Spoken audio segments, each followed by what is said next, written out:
Okay, so ito yung ating problem number 1 for influence line for truss. So meron na tayong existing problem number 1 noong 2019. So in-update po ulit natin ang ating chapter 5, influence lines sa ating structural theory 1. And yung ating problem number 1 noon ay gagawin na natin ngayong problem number 3. Okay? So this is our problem number 1. Draw the influence line for the force in members GF, member BF, and member BC of the Warren truss. Indicate numerical values for the peaks or yung mga ordinates natin. Okay? All members have the same length. Okay, kasi ano to equilateral triangle kung gagawin natin to, di ba? Or i-drawing natin to as triangle, equilateral triangle to. 60-60 and also 60 degrees. So ngayon, ang gagawin natin, yung ating 1.0 ay nakalocate before BC and after BC. So dito muna tayo sa before BC. Yan. So ito yung ating 1.0. Na ang distance niya from A is distance x. Yan. Then, ang gagawin natin, may method of section tayo dito para lang makuha yung ating response sa GF, BF, and BC. So, ang tanong, saang section? Dito ba sa left? Okay? Or sa right? So, mas madali sa right. Bakit? Kasi, dito sa section sa right, ang i-consider lang natin na force is yung reaction at D. Ayan. Okay, so this is section AA. So, ang gagawin natin dyan, pag ito yung ginamit natin, yung RD lang yung ating i-consider para makuha yung GF, BF, and BC. Kasi kapag ginamit natin yung left section natin, ito, andito yung reaction at A, tapos yung 1.0, hindi ba? So, medyo mahirapan tayo ron. Marami-rami. So, ang gawin natin, kunin natin yung distance na to from D. So, this is 20, 20, 20. So, 60 feet. So, 60 minus, feet to rin na ilagay ko. So, 60 minus X. Then, ang gawin natin, kunin natin yung reaction natin sa RD. So, dito yung first case natin, when 1.0, okay, is located before, okay, is located before BC. Yan. So, ngayon, yung ating, yung ating limit dyan, yung ating X is greater than 0, but less than 20 feet. Kasi, before BC tayo, yan, ito yung point B natin. So, therefore, yung ating X is nasa 0 lang to 20 feet. So, less than 20 feet. Then, i-drawing na natin yung ating section. Section AA. Pero, ang i-consider natin is yung right section. Okay? Yan. Yan siya. So, this is F, E, okay, C, and D. So, 60 degrees. Okay, and this is 20 feet. And this is RD. Okay, so isolve na rin pa natin yung RD, no? So, solve na rin natin yung RD dito. Mag-moment tayo sa A. So, summation of moment at A is equals to 0. Clockwise is positive. So, clockwise ang 1.0 multiplied by X. Then, yung RD natin is counterclockwise. So, negative RD multiplied by 60 is equals to 0. Therefore, ang ating RD is equivalent to, okay, so X over 60. Yan. Then, ito, ang sabi nga sa introduction, lahat ng mga forces natin ay assume natin as tensile. Okay, assume. Okay, so this is GF. And this is, okay, BC. BF. And this is BC. Then, pwede rin naman natin i-extend to. Ayan. Extend natin yung ating section. Ayan siya. So, this is point G. And this is point B. Okay, and this is 20 feet. Diba? 20 feet yan. Okay? And this is 60 degrees. Okay? So, ngayon, nakuha natin yung RD natin. That is X over 60. So, ngayon, makukuha natin yung GF kapag nag-moment tayo sa B. So, summation of moment at B is equals to 0. Clockwise is positive. Ang ikot ng GF is, ano, di ba? Counterclockwise. So, negative GF multiplied by, okay, if this is 20 feet and this is 60 degrees, no? So, kunin natin yung height na to. Letter H. Height. So, kung 60 degrees to, tapos kalahati ng 20 is 10, hindi ba? So, ito yung ating H. Ito ay 60 degrees. Then, this is 10 feet. Kalahati ng 20. So, makakuha natin ng, H by tangent, hindi ba? So, tangent of 60 degrees is equals to opposite na H over adjacent na 10. Therefore, ang ating H is equivalent to, okay, 10 multiplied by tangent of 60. So, ilan to? Okay, 17.321. So, 17.32 na lang. So, 17.32 feet. So, ngayon, ang height na to is, yan, 17.32 feet. Ito niyan is 17.32. Okay? Then, ang ikot ng RD is counterclockwise din. So, negative x over 60 multiplied by, okay, 40 is equals to 0. So, ngayon, ang makakuha natin na GF is, ilan to? Okay, so, ano natin to? Okay, tawag rito. Simplify natin. So, 40 over 60, ilan yun? 2 over 3. Okay? So, ngayon, GF is equals to, okay, ito transpose natin to. Maging positive. Ito, kaso negative rin to. So, negative pa rin. So, negative 2 over 3 multiplied by, so, okay, 2x pala. Sorry. Yan. So, negative 2x over 3. Then, i-divide natin ng 17.32. Kaya yung ating, GF is 17.32 times 3. Okay, so 51.96. So, negative 2x over 51.96. So, ito na yung equation natin for GF. Next, makukuha naman natin yung BC kapag nag-moment tayo sa F. Summation of moment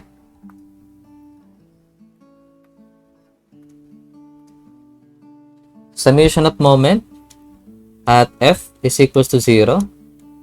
Clockwise is positive. So, ang ikot ng, ng BC is clockwise. So, BC multiplied by, okay, 17.32.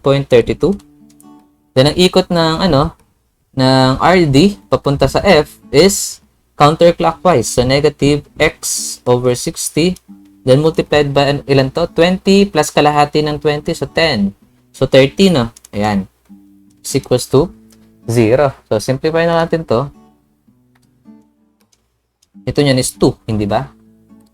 So, ang BC natin ngayon is equivalent to, transpose natin, magiging x, no? Over, ito 1/2 to. Then, multiplied by 17.32. So, multiplied by 2, no? Yan.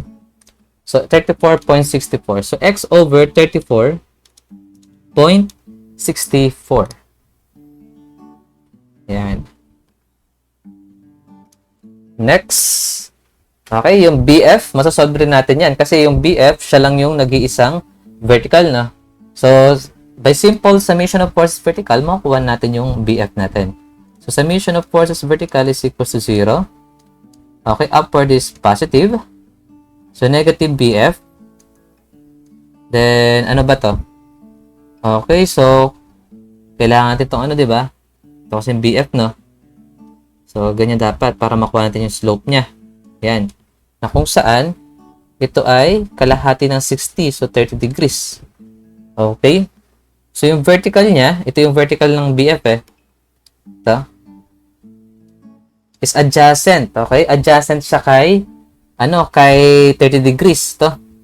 So, adjacent, therefore, cosine. Okay? So, BF, cosine of 30 degrees plus RD na x over 60 is equals to 0. Therefore, yung ating BF is equivalent to, okay, 1 over 60 multiplied by cosine of 30.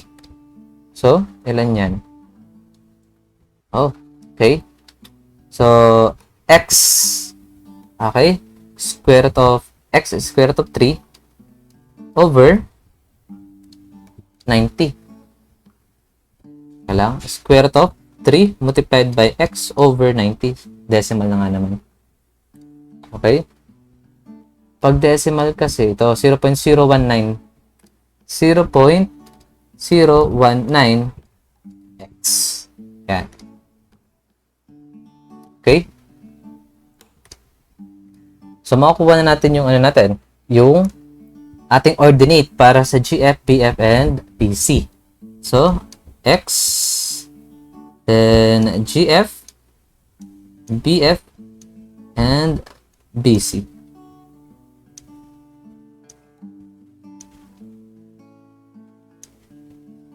Okay? Ang limit natin from 0 feet to 20 feet. Okay? So, yung ating GF is negative 2x over 51.96. Kapag ang ating x is 0, so therefore, 0 yung GF. Kapag ang x natin is 20, ang GF natin is 0.769. So, 0.77. So, negative 0.77. Kapag BF naman, okay, 0.019x. Okay, so kapag ang ating x is 0, so 0. Kapag 20 naman, okay, pag 20, 0.38, so positive 0.38. Okay, kapag BC, x over 34.64. Okay, kapag ang x natin is 0, 0. Kapag ang x natin is 20, 0.58. Yan, so 0.58 to. Then ito, 0. Okay, ayan. So, next naman, ilalagay natin yung ating 1.0 dito. Ayan.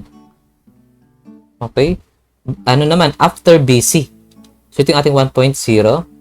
Tapos, ang distance niya from A is same pa rin, x. And x distance. Ngayon, ang gagawin natin, imbis na, ang i-consider natin ay right section, mahirapan tayo dyan kasi andyan yung 1.0, andyan rin yung RD. Ang gagawin natin, kukunin natin yung left section. Para ang i-consider na lang natin ay yung ating reaction at A. Yan. So, ito nyan ay section BB. Okay? Okay. So, ito nyan ay at section AA. Yan. So, doon naman tayo sa section BB. So, solve muna natin yung yung RA natin. Okay.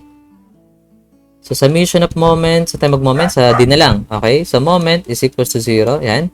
Summation of moment at D is equals to 0. Clockwise is positive. Okay. Same pa rin, no? Kung ang distance ng 1.0 sa A is x, ang distance pa rin ng 1.0 from D is 60 minus x. Diba? So, ang ikot yan ay counterclockwise. So, negative 1.0 multiplied by 60 minus x. Then, ang natin, ang AV natin is upward, no? Ayan. Clockwise. So, positive AV multiplied by 60 feet is equals to 0. Therefore, ang ating AV transpose natin, no? Is equivalent to 60 minus x over 60. Ayan. So, ngayon, okay. Okay, so, siguro dito na natin, i-solve. Okay. Kasi pakita na rin natin yung drawing lang para hindi masyadong puno.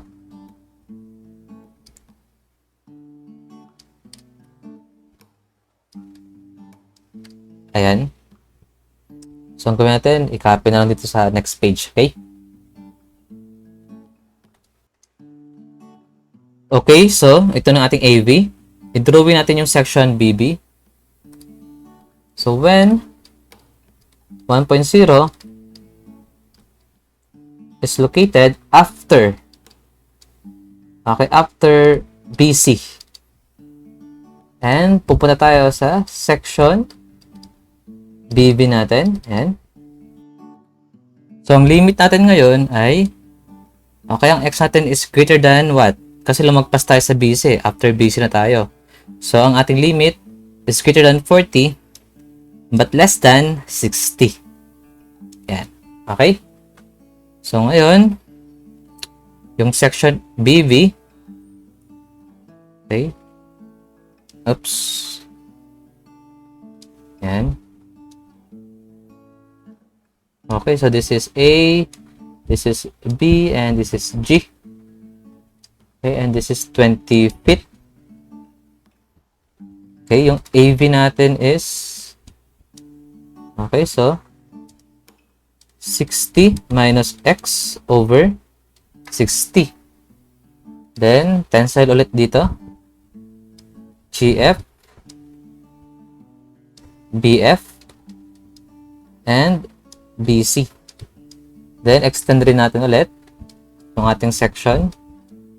So, this is F. Okay. Yan. And this is point C. And this is also 20 feet. Yan. Okay. Then, ito naman yung ating, okay, wait, lipat natin ito. Yan. So, ito naman yung vertical component ng ating BF. Yan. Which is cosine pa rin ng 30 degrees, hindi ba? Okay. Next. Okay, so isolve natin yung GF. So, ang technique dito sa ating implements line for truss, kung paano natin sinolve yung mga equation natin sa same internal forces natin, ganun na ganun rin pa rin. Okay, ganun na ganun pa rin ang gagawin natin na solution, okay, and process para ma-solve yung mga yan. Okay, so para ma-solve yung GF, ang kailangan lang natin ay mag-moment sa B. Okay, so mag-moment tayo ngayon sa B dito. So summation of moment at B is equals to 0. Clockwise is positive. Yung GF natin iikot ng clockwise. And yes, ang ating height is 17.32. So iikot ang GF ng clockwise. So positive GF multiplied by 17.32. Then ang ating A iikot ng clockwise 10. So positive 60 minus X over 60 multiplied by 20 feet. Okay, then equals to 0. So, ngayon, ito magka-cancel out. So, ilan to? 2 over 6 is 1/3, no? Yan, so 1/3. So, ngayon, ang ating GF is equivalent to, transpose natin to, magiging negative, okay, magiging negative 60 over 1/3 divided by 17.32. Ilan yun kanina? Okay, ito yun. Okay. So, 51.96. So, 51.96. So, pares lang ba sila? Ayan, so nag-iba. Okay. So, anyway. Okay, so meron na tayong nakuhang equation for GF. Okay, so, may naman isolve natin yung ating BC. So, kagaya lang din sa ginawa natin nung una, nag-moment tayo sa F para lang makuha yung BC. Okay? So, mag-moment tayo sa F. So, summation of moment at F is equals to 0. Clockwise is positive.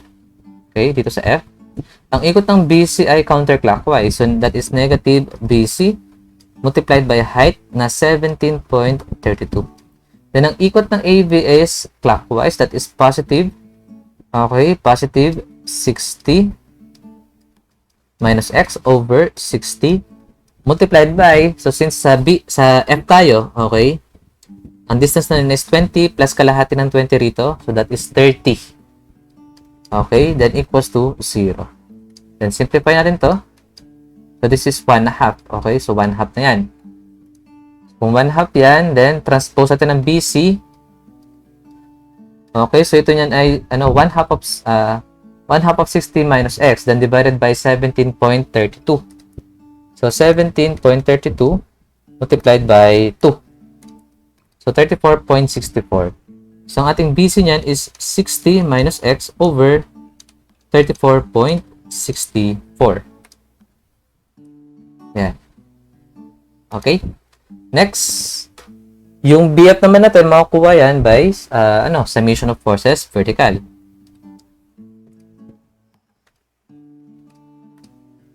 Okay?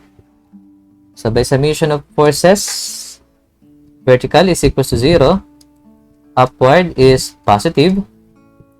Okay, so yung BF natin ay ano pa rin? Cosine, no? So, BF, cosine of 30 degrees.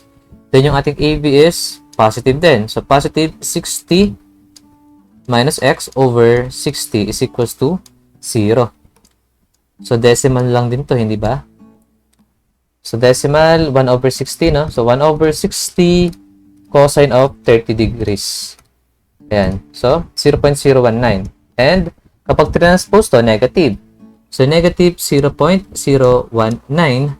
multiplied by 60 minus x. Ayan. So, kuha natin yung kanilang mga, mga ordinate. So, GF. So, negative 60 minus x over 51.96. So, kapag ang x natin ay, ay 40, ang ordinate natin ay negative 0.38. So, negative 0.38. Then, kapag 60, 0. Then, kapag BF naman, ito pala BF. So, negative 0.019 multiplied by 60 minus x. Kapag ang x natin ay 40, ang ating ordinate is negative 0.38. Then, kapag 60, 0. Then, ang BC natin ay 60 minus x over 34.64. Kapag ang x natin ay 40, this is equivalent to 0.58. Positive 0.58. And kapag 60 naman, 0. Yan. Okay, so meron na tayong mga ordinate for member, right before BC and right after BC. Okay? So, sir, bakit po yung ating analysis is located before and after BC? Kasi section yung ginagamit natin eh. Ito. Okay, kapag kinuha natin kuwari ito. Section BB. And kapag inanalyze natin yung mismong nasa BC, yung ating 1.0, nakalutang lang siya rito, di ba? So, hindi natin ma-analyze yun. Okay? So, kaya yung ating analysis dito, yung ating 1.0 ay located before and after dun sa kung saan tayo magka-cut na section. Okay? So, ngayon ito na yung mga ordinates natin. Ayan. So, double check natin to. So, ito yung ating influence line for GF. So, at 0, ang GF natin is 0. Then, 20 feet, negative 0.77. Then, at 40, negative 0.38. Then, 0. IL for BF, 0. Then, positive 0.38. Then, pagpunta sa 40 feet, naging negative 0.38. So, bakit nangyari yan? So, mamaya di-discuss natin. Next, yung BC natin ay 0. Then, at 20 feet, okay, 0.58. Yan. Then, at 40, 0.58 ulit. Yan. Then, at 60 feet, 0. So, ito yung ating influence line for BC. Yan. Okay? Okay, so ngayon, analyze natin kung ano ibig sabihin ng mga influence line na to. Okay? So, di ba, doon sa ating introduction, ang sinabi natin, yung sign ay nag-determine kung tama or mali yung inassume nating type of force sa member na ina-analyze natin. So, ano nga bang ginawa natin? Yung lahat ng member natin, inassume natin as tension member. Ibig sabihin, subjected dyan sa tensile force. Ayan. Okay? Okay, so isa-isahin natin. So, dito sa GF, negative yung nakuha nating response sa kanyang influence line. Ibig sabihin daw nun, since nag-negative to, mali yung ating na-assume. Okay? Mali yung na-assume natin na type of force para sa GF. So, anong ibig sabihin nun? Dapat daw pala, yung ating GF ay isang compression member. Ibig sabihin, compressive force ang ating internal force GF. Okay, yun lang ang ibig niyang sabihin. Ngayon, mamaya na yung BF, punta mo tayo sa BC. So ngayon, sa BC naman, ang inassume natin ay tensile, and ang nakuha nating response for BC ay positive lahat. Ibig sabihin, tama na ngayon na yung ating inassume na type of force for BC ay tensile force. Ibig sabihin ng ating BC ay tension force. So, anong ibig sabihin ng mga yon? Ibig sabihin daw, yung ating GF ay compression member at yung ating BC ay tension member kapag ang ating 1.0 unit moving load ay nag-travel from point A to point D. Hindi sila magbabago. Parehas lang sila na ang GF ay compression, ang BC ay tension, okay, along the span. Okay? Kapag nag-travel yung 1.0 unit load. So ngayon, ano naman ang nangyari sir sa BF? Bakit po may positive and bakit po may negative? So ang ibig sabihin yan, okay, kapag yung ating 1.0 ay nag-travel from point A hanggang, saan ba yun? Dito sa gitna ng BC. Bakit gitna? Kasi ito ay 0.38. So ibig sabihin, nasa gitna lang tong point na to, yung 0 na to. Okay? So ibig sabihin, kapag yung ating 1.0 ay nag-travel from point A hanggang sa gitna ng BC, ang response ng ating BF ay positive. So since positive to, ibig sabihin, tama raw na yung ating BF ay tension member. Ngayon, nung lumagpas na yung ating 1.0, okay, sa gitna ng BC, nung lumagpas na siya at papunta na siya hanggang sa D, ang naging response ng ating BF ay negative. So, ibig sabihin, since tensile ang ating ina-assume dito, ibig sabihin, siya dapat ay maging compression member. Ayan. Okay? So, take note nyo yun, ha? Okay? Magiging siyang compression member. Hindi dito, Hindi dito sa point A hanggang sa gitna. Sabihin natin, EFG. Okay, H. Okay, dito sa H. Ayan. Okay, sa point na yan, sa H. Ngayon, hindi ko sinasabing compression siya all along. Okay? Ang ibig sabihin lang nun, yung ating BF ay magiging tension member kapag yung ating 1.0 ay nandito sa pagitan ng A and H. Pero yung ating BF ay magbabago at magiging compression member kapag nag-travel na yung ating 1.0 unit load from H to D. So, sir, paano po nangyari yun? Ganun kasi talaga ang nangyayari ganun talaga nangyayari sa mga diagonal members natin sa truss. Okay? Nag-alternate. Okay? Nag-alternate yung ating internal force. So, kung babalikan nyo yung topic natin na zero force member. Okay? Sana naaalala pa ng lahat. Okay? Nag-discuss tayo ng zero force member sa sa truss analysis, doon sa statics of rigid bodies. Okay? So, doon sa zero force member, sinabi ron na yung mga zero force member na ay mga redundant member. Mag-a-act lang sila once na kailangan. So, ito yung mga yon. So, bakit? Bakit kailangan? Kasi yung mga diagonal members natin, okay, kapag nandun na tayo sa analysis of or approximate analysis, okay, for indeterminate truss, na kung saan may mga sila doon, extra member. Yun yung mga redundant members. Okay?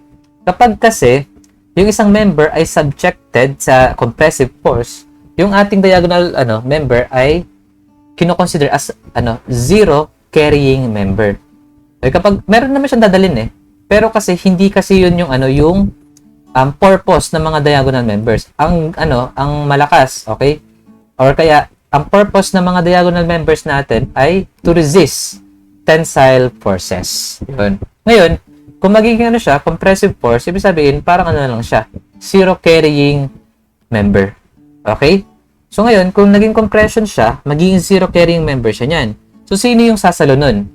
Since zero carrying member na siya, ang sasalo nun ay yung mga redundant member natin. Kaya nga dito, zero force member, hindi ba? Nagiging zero force member siya kapag nagiging sa mga diagonal member, Okay? So ngayon, kapag naglagay tayo dito ng extra member, okay? Kapag yung ating 1.0 unit load ay nag-travel from A to H, yung redundant member na yun or extra member na yun, subjected yun sa compressive force. Okay? Kumbaga tulog siya. Okay? Parang tulog lang siya.